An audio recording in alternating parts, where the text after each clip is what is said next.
अभी देखिए कितने अच्छे से घी बनकर तैयार हो गया। बिल्कुल देसी घी और प्योर घी, घर का घी, जो आप खाएंगे तो बहुत ही सेहतमंद बने रहेंगे। राधे राधे। आज मैं बना रही हूँ घी। और जो मेरा ये मलाई है, मेरे फ्रीजर में मैंने मलाई रखी, तो मलाई बिल्कुल ताज़ी सी है। तो मैं 2-3 घंटे पहले मलाई निकाल ली थी। इसको मैं बड़े बर्तन में डाल के इसमें दही लगा देती हूँ। मैं ये मलाई मेरी थोड़ी सी वैसी हो गई है। 2 घंटे हो गए ना निकाली हुई फ्रीजर से। अब इसे मैं दही लगा देती हूँ। एक कटोरी में दही लगा दिया इसमें, और दही लगा के अच्छे से मिक्स करके मैं ढक के इसको 2 घंटे के लिए और रख दूँगी, ताकि जो मट्ठा इसका निकलेगा वो भी काम आ जाता है बहुत अच्छे से। Welcome to my channel. मेरे चैनल पे आपका बहुत बहुत स्वागत है। अब इसको 2 घंटे हो गए, तो इसको आप 2 प्रकार से निकाल सकते हैं। एक तो आप हाथ से हिला हिला के भी बहुत अच्छे से निकल जाता है, दूसरा मिक्सी में डाल के फटाफट फेंट के भी निकाल सकते हैं। लेकिन मैं मिक्सी से नहीं निकाल रही हूँ, मुझे हाथ से निकालना थोड़ा पसंद है। तो हाथ से ऐसे 2-4 थोड़ी सी देर में निकल जाता है, ज़्यादा 5 मिनट में निकल कर तैयार हो जाए। ऐसे घुमाती रहूँगी, थोड़ा बर्फ़ डाल दूँगी इसमें, और बहुत अच्छे से बन के तैयार हो जाएगा। अभी आप ऐसे इसको आराम से धीरे धीरे करके फेंटते रहेंगे तो बहुत अच्छे से घी निकल आएगा। आप मिक्सी में भी बहुत इजी, बहुत जल्दी निकलता है, लेकिन मुझे हाथ से निकालना पसंद है, इसलिए मैं थोड़ा हाथ से मेहनत कर लेती हूँ कभी कभी। थोड़ा थोड़ा सा मैं इसमें बर्फ़ डाल डाल के फेंटती रहूँगी। थोड़े थोड़े दूध में थोड़ी थोड़ी बर्फ़ डालूँगी, फेंटूँगी इसमें।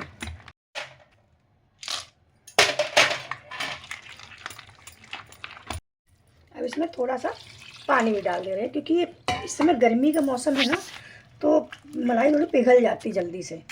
और मैंने रखी तो फ्रीजर में थी, लेकिन फ्रीजर में आप सोच रहे हो इतने बड़े बर्तन में नहीं थी, छोटे बर्तन में थी फ्रीजर में। तो फिर मैं इसको चेंज करके दही लगाया। और एक चीज़ और, अगर आपके पास मथानी है तो मथानी का भी उपयोग बहुत अच्छे से कर सकते हैं। मिक्सी का, मथानी का, हाथ का, जिस चीज़ में आप चाहें उस चीज़ से आप निकालें इसको, बहुत अच्छे से निकल कर तैयार हो जाता है। देखिए अब ये बनकर तैयार होने वाला है मेरा। और ये आप ना पूरा वीडियो मेरा देखेंगे ना, तो इसमें मैं जब घी बनाती हूँ ना, तो इसमें मैं जब जिसमें घी बन रहा होता है उस समय मैं इसमें 3 चीज़ें ऐसी डालती हूँ कि जिससे जो है घी बहुत ही हल्का हो जाता है। 3 भी डाल देती हूँ, कई बार 4 भी डाल देती हूँ चीज़ में, तो घी बहुत हल्का हो जाता है खाने में। तो आप 1 चम्मच के बजाय 2 चम्मच भी अगर खाएँगे ना, तो मैं तो भाई खा लेती हूँ, मुझे भी ज़्यादा नहीं खाती, परहेजी हूँ, लेकिन मैं भी 1 चम्मच बजाय 2 चम्मच घर का घी जैसे बनाती हूँ, तो मैं भी वो 1 के बजाय 2 खा लेती हूँ। तो अगर आपको ये पसंद आएगा ना, तब आप बताइएगा कमेंट करके कि कैसा कैसा ये बना और कैसा लगा आपको। अब ये देखिए घी, मक्खन जो है कितना अच्छे से निकल के तैयार होगा। और इसकी एक और बात होती है कि जब मक्खन दबा दबा पानी सारा इसका निकाल दें, जिससे मट्ठा बनकर, छाछ बनकर तैयार हुआ है, आप दबा दो। और इसको एक चीज़ कि आप पीतल के बर्तन में या लोहे की कढ़ाई बनाएंगे ना, तो नॉर्मल स्टील बर्तन बनाएंगे वो उसका भी टेस्ट ख़राब नहीं है, लेकिन इसका टेस्ट डबल हो जाता है। तो आप पीतल के बर्तन में या लोहे की कढ़ाई में, उन दोनों में ही बनाएं।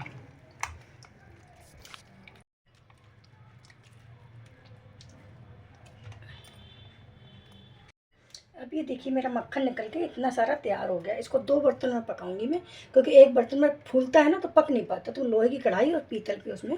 और ये देखिए छाछ इतना सारा निकल गया, और इसको आप छान के आप रख दें। और क्योंकि इसमें घी भी होता है थोड़ा बहुत, तो जब छान लेंगे ना आप इसको, छानने के बाद इसका आप कढ़ी बनाएं। आप दही के आलू बनते हैं, आप वैसे ही पीना चाहें, क्योंकि मेरी मलाई जो होती है वो फ्रीजर की होती है। ये मलाई जो मैंने फ्रीजर की रहती है ना, तो आप 15-20 दिन में, 1 महीने की मलाई भी आप उपयोग कर सकते हैं। अगर आप फ्रिज में रखते हैं तो आपको 1 हफ्ते का ही घी अच्छा बनता है, बाकी तो उतना बढ़िया नहीं बन पाता है। तो फ्रीजर की मलाई है तो आप काफ़ी, क्योंकि मेरा काफ़ी निकल आया मक्खन, इसलिए। और इस इतनी छाछ जो निकली है, इस छाछ को आप वैसे पी भी सकते हैं। आप पिए, कढ़ी बनाएं, जो मर्जी करें, क्योंकि ताज़ी मलाई का घी है तो बहुत अच्छे से बनकर तैयार होती है और बहुत टेस्टी भी लगती है ये। अब ये घी जो है, मक्खन जो निकला था मैंने, अब इसको पीतल के पतीले में गर्म करने रख दिया। थोड़ा थोड़ा गर्म भी हो गया, पिघलने लग गया है ना। तो अब इसमें मैं क्या करती हूँ, 1 तेज़पत्ता डाल देती हूँ, थोड़ी सी इसमें दालचीनी है, और 4-5 लौंग डाल देती हूँ। तो इससे क्या होता है, घी थोड़ा मेडिकेटेड टाइप के बन जाता है, तो नुकसान कम करता है। ये चीज़ें हार्ट के लिए वैसी बेनिफिशियल होती हैं, दालचीनी वगैरह। तो घी खाना मैं खा लेती हूँ थोड़ा सा घी, मुझे भी दिक्कत है, खाती हूँ मैं घी। तो अगर आप ऐसा बनाएंगे तो बहुत अच्छे से घी खा सकते हैं। अब ये देखिए 10 मिनट हुए हैं, घी बनने वाला है मेरा, ज़्यादा से ज़्यादा 5 मिनट और लगेंगे। और जिस तरीके से मैंने बनाया ना, इसमें वेस्टेज नहीं होती बिल्कुल भी। और जो लास्ट में जो एक ट्रिक रहती है, उससे 1 बूंद भी घी बिल्कुल भी वेस्ट नहीं होता। उसी ढंग से पूरा लास्ट तक वीडियो देखेंगे तो पूरा ही समझ में आ जाएगा कि कैसे एक बूंद भी खराब घी नहीं होता है बिल्कुल भी। देखिए घी बहुत अच्छे से बनकर तैयार हो गया। थोड़ा सा ठंडा हो जाए, थोड़ा थिरा जाए, उसके बाद मैं जार में उसको शिफ्ट करूँगी छान के।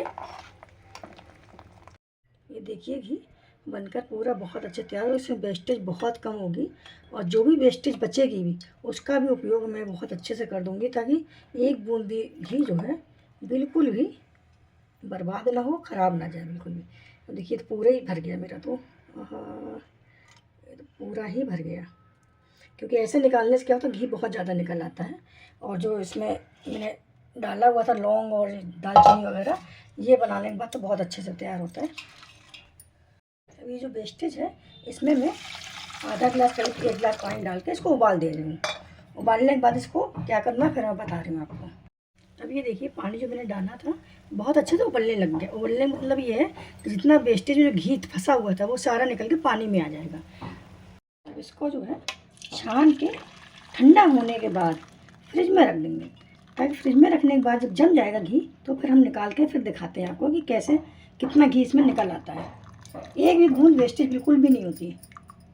अब ये देखिए जो वेस्टेज मेरी बची थी उसको मैंने पानी में उबाल के फ्रिज में रखा था, तो उस दिन रात हो गई थी तो मैं रात को फ्रिज में रख दिया। अब मैं सुबह के टाइम इसको निकाल रही हूँ। तो देखिए कितने अच्छे से घी जमा हुआ है और एक भी बूंद वेस्टेज का इसमें सवाल ही नहीं उठता कि हो जाए। देखिए कितना ज़्यादा घी निकला है अभी। और ये जब ये गर्म हो जाएगा, एक बार दोबारा से गर्म करके इसको, फिर काफ़ी घी है ये, क्योंकि थोड़ा ही घी निकला था एक जार भर के, उसमें से इतना वेस्टेज निकला तो उसमें से इतना घी निकल आया। अब इसको भी छान देंगे छलनी से, जो भी इसमें है वो भी इसमें ही आ जाएगा। अब इसको जो है गरम कर देंगे और थोड़ा सा भी तेज़ गैस में रखा है, थोड़ा सा उसके बाद धीमी गैस स्लो आंच में रख देंगे और इसको ढक देंगे, क्योंकि वो उछलता है, थोड़ा जो पानी इसमें रह जाता है वो उछलता है। उसके बाद कंप्लीट जैसे पानी उछलना बंद हो जाएगा, चट चट की आवाज़ जो आती है वो बंद हो जाती है, उसके बाद ये कंप्लीट हो जाता है। ये देखिए पूरा बन के कम्प्लीट हो गया ये। अब इसको मैं दूसरे कटोरी में वगैरह में छान के रख देती हूँ, या कोई टिफिन जिसमें भी आप रखना चाहें आप रख सकते हैं। ये वेस्टेज में से भी इतना घी निकल आया, ये भी काफ़ी घी निकला है। पूरा एक कटोरी, बड़ा कटोरी था मेरा, पूरा भर गया इससे, है ना। अगर ये आपको मेरा इस तरीके से घी बनाना आपको मेरा पसंद आता है तो मेरे चैनल को लाइक सब्सक्राइब शेयर ज़रूर करें। जय जय श्री राधे राधे राधे।